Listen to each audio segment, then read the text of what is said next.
The clay projects that we're doing in sixth grade are part of the fine arts group. And if you remember, if we ask the question on what is the goal of a fine artist, your answer should be to describe beauty or life. In this project, I really want you to describe a particular part of your life, a the relationship that you have with somebody. And to kind of to show this idea of how objects can represent something bigger, we're going to look at the artist Tom Wilson. Now, you may know Tom Wilson because he was in the Back to the Future movies. He was Biff, the bad guy. And he's a painter now, and his paintings, the things that he paints, are a lot like him. And well, I'll let him explain this. All right, now, next we have Tom Wilson. This guy, not only is he a great painter, but he's also a comedian. He was in Back to the Future. He played Biff. He's been in lots of sitcoms. This is a treat. And it's got a pop art style? Oh, my God. Wait till you see it. Let's go. Let's go. Tom Wilson, how are you? Hi, I'm Tom Wilson, and I'm an artist.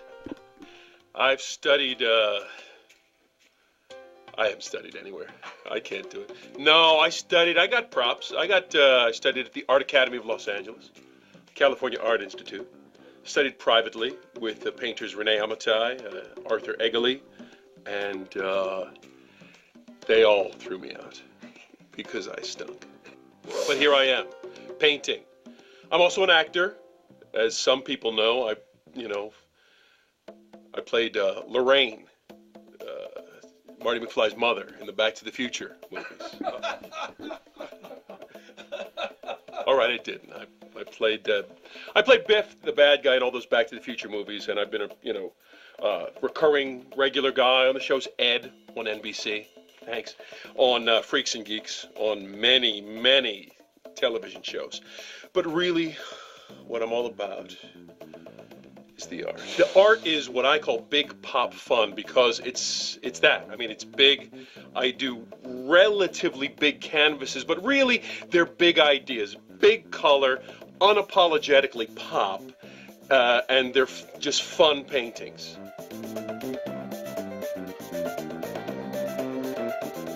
I played with all these toys when I was a kid. These are kind of baby boom iconic pop toys. So these paintings, really, if I was to be honest, these paintings work on two levels.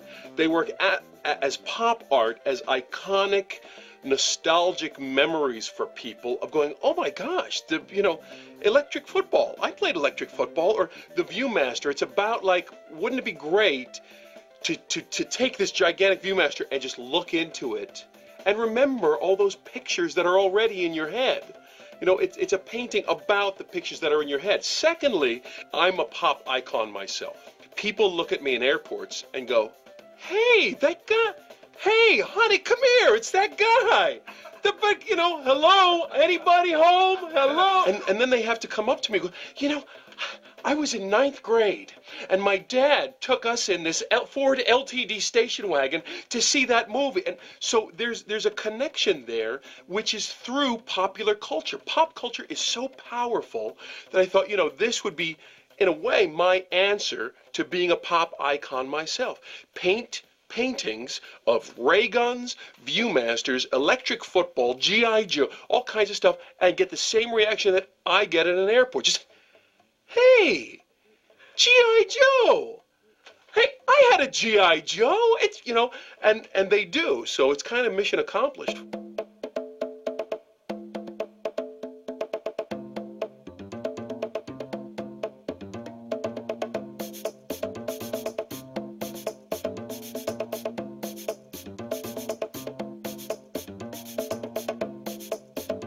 I'll go, I have a showing at a gallery or something, and it's like the Mohawk kids with the nose ring, coming up, and you think, well, this is a little, I don't know, a little baby boomer for them. They're like, man, your stuff is like blowing me away, man. That's like the biggest Viewmaster I've ever seen, dude. what a teacher told me, I think a very valuable piece of advice, well, especially for painting, is a great painting is not about the subject of the painting. It's about how light hits that subject.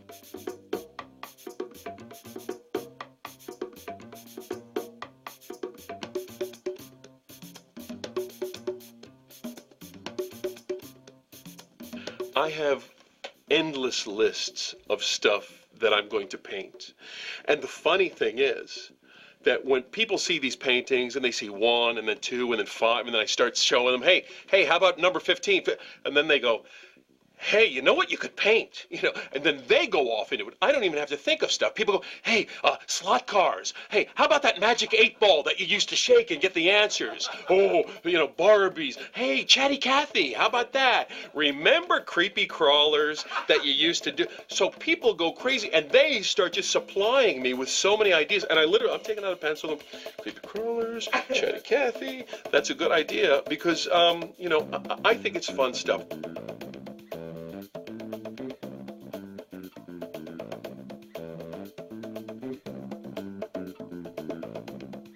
Now, how long will it take you to finish this dump truck?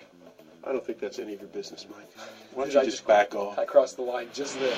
I can finish this dump truck in 3 sessions of 2 hours each.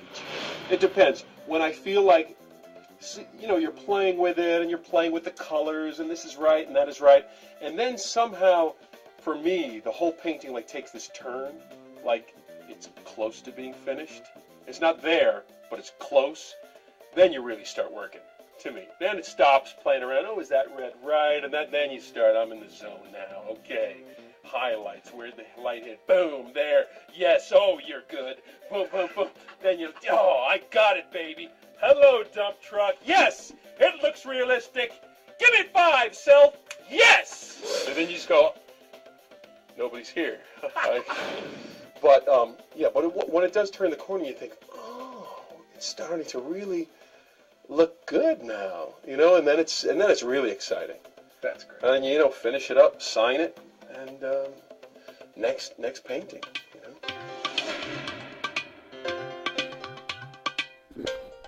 Okay, as they finish up, very funny guy. I really appreciate him as a artist as well as an actor. Okay, here we go. I'm gonna move on here, and I guess the big question for today is, how is Tom Wilson like the Viewmaster? And if you think about that, like you said, it works on 2 levels. He's a pop artist, and so to do a pop image, something that was in a lot of people's childhood, like this Viewmaster, is kind of representative of him. So it's really a painting about him without being about him, and that's what cool. We call this a metaphor in literacy and true in art too. This is a bigger idea, a metaphor of who he is, and what a great example for us. What I'd like to do is we're going to do a metaphor of on our plates, and I have some other artists here for examples of that. Look at this sculpture here. There's just some bricks they can put together with a whole lot of mortar. And then I have a relationship, in this case a marriage. And I got to think about, how is this marriage like this painting right here? And a lot of nice answers to that, but the glue almost makes a life of their own. Kind of like, married people are connected together. It's hard to think of them as separate, and they're almost a third being, their relationship. And I think that's a good example of a metaphor here. We can go on and you look at this painting right here with the loops and the turns and everything, and I can make a relationship to basketball players and how they have to move the ball back and forth in order to make it to the basket. There's not a straight line to the basket. And this painting can be a metaphor, symbol for these people here, and just like our plates can have abstract images like triangles and squares, and a lot of times you'll see just sort of shapes on a painting or a work of art and say, well, why is those things on there? Well, the truth is they have just as much symbol as the objects. And on your plates, if you want to put some designs on the outside that represent your relationship, you can as well. Here are how triangles work together like in a community project. Or, let me see, here is kind of a road that turns in the middle, and it's got these stripes, and it reminds us of maybe a kid who took the wrong turn and did the wrong things. And here's a relationship with a guy and his dog. Although I want people in your plates to be a relationship with you and another person. I like the diagonal that's happening here and the warmth of this idea here and the warmth of this painting. It just works really well. Okay, on your piece of paper, that I'd like you to do is to describe your relationship with 3 words. Okay, think about not the person, but the relationship. For example, maybe you and your friend is loud or together. Maybe the relationship is very open. Maybe the relationship is warm. Maybe you have a strong relationship, but sometimes it's cold. Maybe like if you're doing a coach, then that you have, and maybe you really respect the coach, but the coach is really hard on you, so it might be kind of cold, but at the same time, strong relationship. And maybe it's bright, or cold, bright, and strong, or maybe it's a loose relationship. Maybe it's a long distance relationship.